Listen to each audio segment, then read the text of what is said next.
Part 3. Work and Pay. Chapter 10. Productivity and Pay.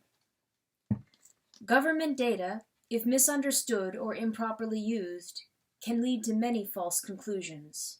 Stephen R. Cunningham.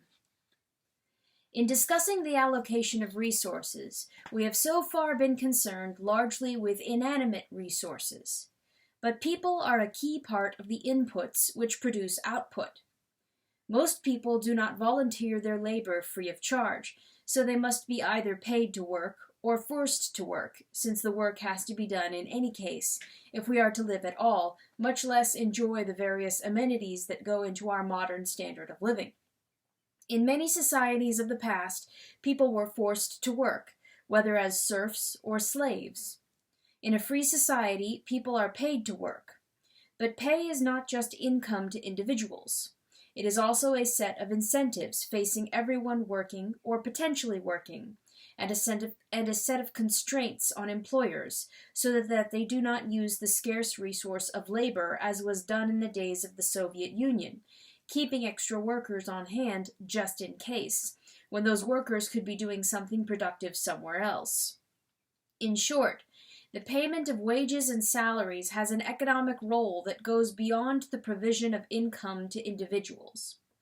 From the standpoint of the economy as a whole, payment for work is a way of allocating scarce resources which have alternative uses. Labor is a scarce resource because there is always more work to do than there are people with the time to do it all. So the time of those people must be allocated among competing uses of their time and talents.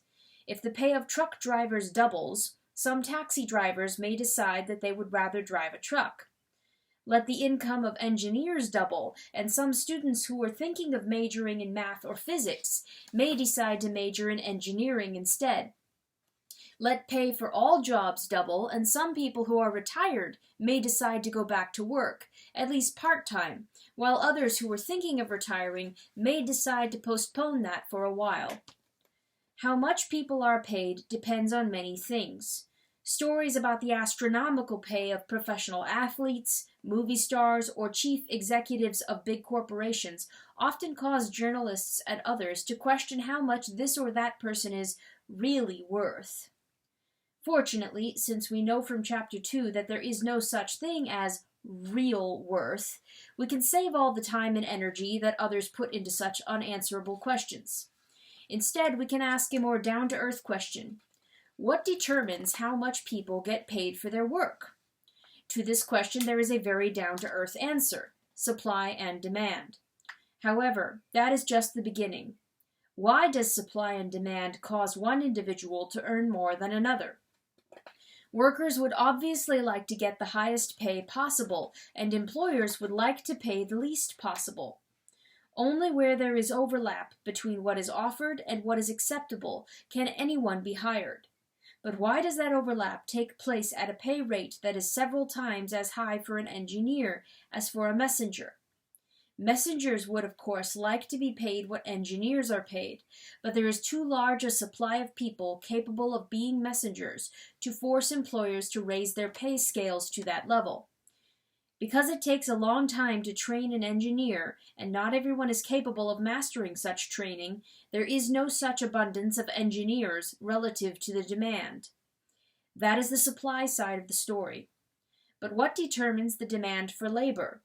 What determines the limit of what an employer is willing to pay? It is not merely the fact that engineers are scarce that makes them valuable. It is what engineers can add to a company's earnings that make employers willing to bid for their services, and sets a limit to how high the bids can go. An engineer who added $100,000 to a company's earnings and asked for a $200,000 salary would obviously not be hired. On the other hand, if the engineer added $250,000 to a company's earnings, that engineer would be worth hiring at $200,000, provided that there were no other engineers who would do the same job for a lower salary. Productivity. While the term productivity may be used to describe an employee's contribution to a company's earnings, this word is often is often also defined inconsistently in other ways. Sometimes the implication is left that each worker has a certain productivity that is inherent in that particular worker, rather than being dependent on surrounding circumstances as well.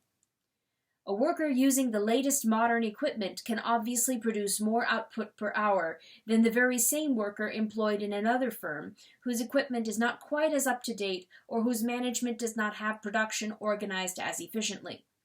For example, Japanese-owned cotton mills in China during the 1930s paid higher wages than Chinese-owned cotton mills there, but the Japanese-run mills had lower labor costs per unit of output because they had higher output per worker. This was not due to different equipment. They both used the same machinery, but to more efficient management brought over from Japan. Similarly, in the early 21st century, an international consulting firm found that American-owned manufacturing enterprises in Britain had far higher productivity than British-owned manufacturing enterprises.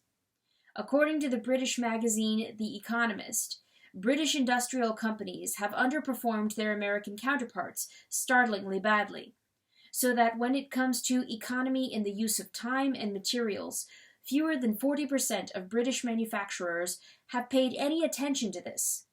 Moreover, Britain's top engineering graduates prefer to work for foreign-owned companies. In short, lower productivity in British-owned companies reflected differences in management practices, even when productivity was measured in terms of output per unit of labor. In general, the productivity of any input in the production process depends on the quantity and quality of other inputs, as well as its own.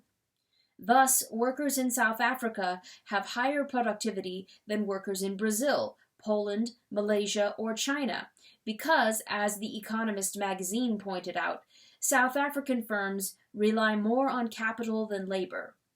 In other words, South African workers are not necessarily working any harder or more skillfully than workers in these other countries. They just have more or better equipment to work with. The same principle applies outside what we normally think of as economic activities, and it applies to what we normally think of as a purely individual feat, such as a baseball player hitting a home run. A slugger gets more chances to hit home runs if he is batting ahead of another slugger. But if the batter hitting after him is not much of a home run threat, pitchers are more likely to walk the slugger, whether by pitching to him extra carefully or by deliberately walking him in a tight situation, so that he may get significantly fewer opportunities to hit home runs over the course of a season.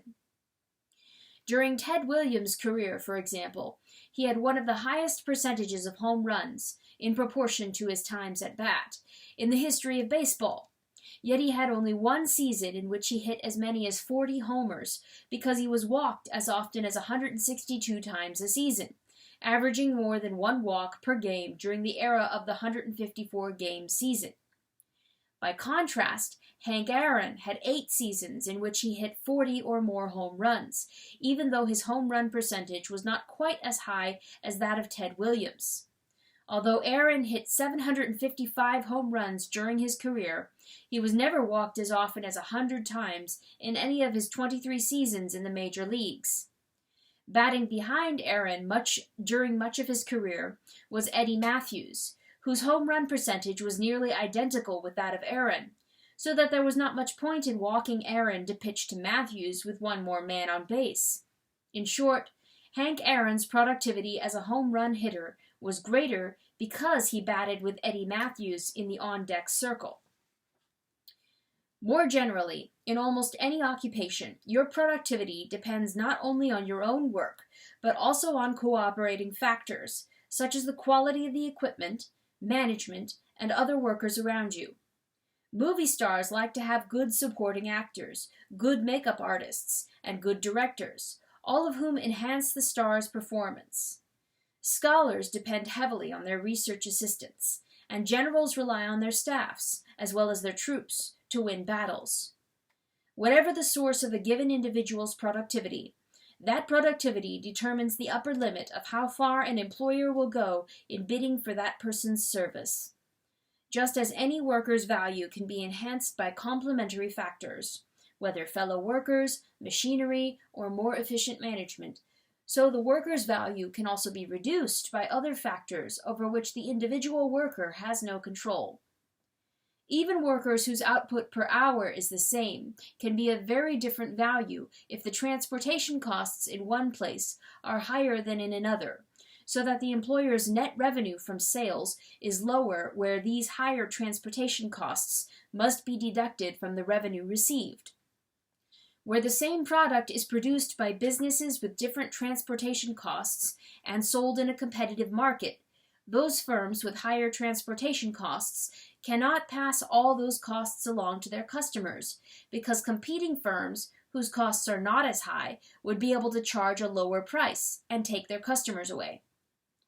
Businesses in third world countries without modern highways or efficient trains and airlines may have to absorb higher transportation costs.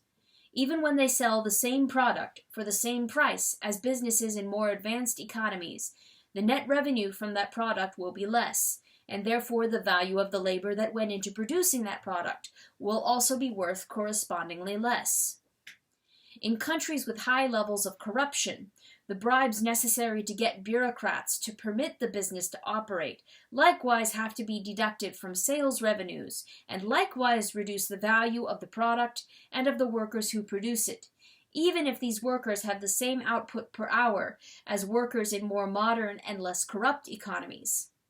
In reality, third world workers more typically have lower output per hour and higher costs of transportation and corruption, which must be deducted from sales revenues, can leave such workers earning a fraction of what workers earn for doing similar work in other countries.